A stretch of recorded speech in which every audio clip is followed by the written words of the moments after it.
Gideon S.W. Crawford was one of the first students to return to Maryville College following the Civil War. Crawford, following a brief period of time in which he pursued graduate work, returned to his alma mater to teach, building a home adjacent to campus in which he and his family would dwell for the next century. Over this time, as 44 Crawfords matriculated at MC, the homestead served as a family farm where the Crawfords raised chickens and kept a small plot of land on which they grew crops. The farm stayed in the family until 1987, when Dr. Samuel Crawford, Gideon's youngest son, bequeathed the property to the college at homecoming to serve as MC's new Life Enrichment Center. Today, however, 135 years later, Crawford House is returning to its roots.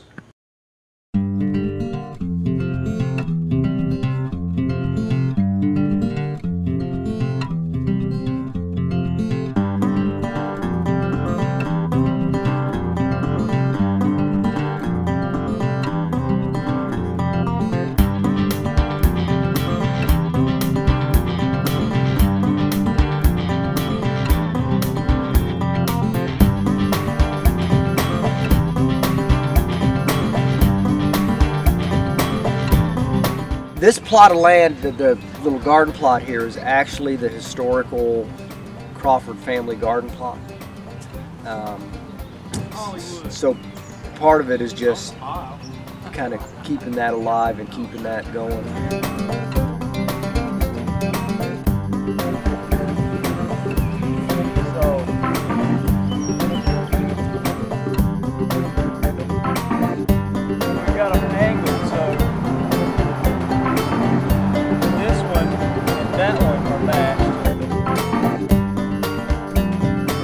So this orchard project has really a couple of purposes. One is an academic purpose, where we want to expose science students, both majors and non-majors, to productivity of different trees, berries, in different environments.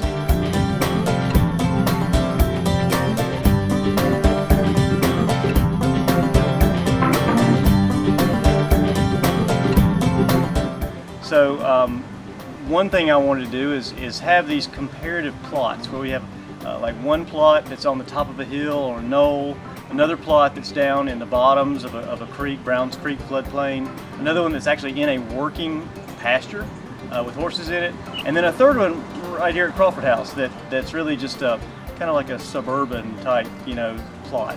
And what we want to do over time is every year look at the growth of the trees in the different environments, and the productivity. How many fruits do we get off of them? How well do they do? So that's one scientific purpose. Another is just to show students how really easy it is to plant fruit trees, berries, and get good, healthy products without pesticides, without too much fertilizer. As long as you take care of it and keep your eyes on everything, I want to show them that's really easy. Good nutrition, health, conscious nature, and kind of a third thing we wanted to do with this project. So one, academic; two, health; and three, just utilize the land that you've got to its maximum capacity. We had some spaces on campus here back in our 100-acre woods. We've got 119-acre woods on 350-acre campus, and in those woods we had some large plots that had gone to invasive exotics, had been overgrown over time, and so what we wanted to do is get rid of those invasive exotics, make it productive land by planting some heirloom, locally proven trees that we can maximally utilize the land. So really, in my mind, we've got three purposes for this orchard project.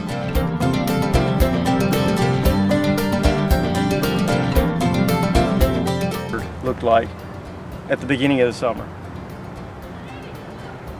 A lot of just invasive exotic plants coming in, taking over. We bush hogged, we mowed, we tilled, got the roots up, got it ready, and then got it ready.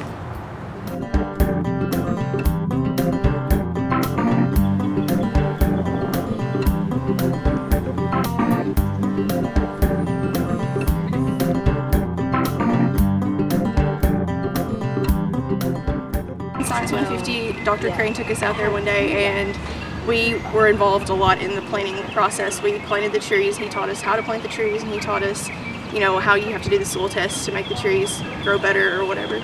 But that's pretty much what we did, and we planted them, and then 2 weeks later we went back. Students have helped plant, faculty and staff have helped plant stuff. In the garden plot behind me at both ends are sort of plots for row vegetables, so those are open to anybody from the college community that wants to plant stuff. Once these things take off and we're sure that the trees are going to make it, there's some ongoing maintenance that'll need to occur, and that may occur in classes that Dr. Crane may have. It may be student-based environmental groups. We'll just see how that part goes. I actually approached Bruce and Andy McCall and said, what do you guys think about coming up with an initiative to establish some large orchard plots that do those three things? Can be academically useful, can help our students, can help student development, just understand adapting to how to use good healthy food, nutritious food, and then use land to its maximum capacity. So I had the idea. At the same time I had the idea, a fund was established because President Gerald Gibson was retiring, and the board of directors established a fund.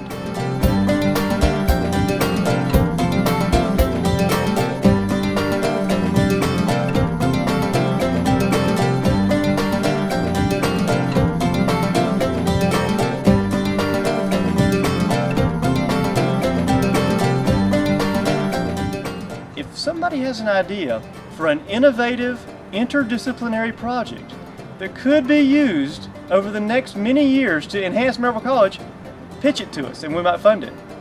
So thankfully, we pitched the idea, Andy McCall, Bruce Gilliam, and myself, and it was funded. In 3 years, we'll start harvesting. And then 5 years, we will really be harvesting. I'm imagining what we'll do is we'll try to first make them available to students and faculty, just to have any fresh fruits they want. Another thing I didn't mention is almost everything we've planted is timed so that the harvest comes when students are on campus. So that's what the apples and pears are perfect for that. The earliest of our apples, and we have different varieties, but the earliest ones start at the end of August, the beginning of September, and they go through November. And the pears are, October, November, early December at the latest. So we have the fall semester, which is going to be really harvest time on campus. I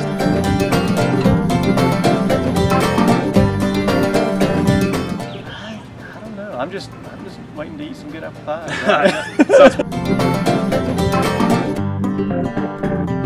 Well, I hope students will take advantage of having the orchard and going down there and sitting under the shade tree of an orchard is something I personally would love to do, and I know there's a lot of people who would love to do it because it's different. I mean, there's trees around campus that we can sit under, but that's a quiet space that you can go to.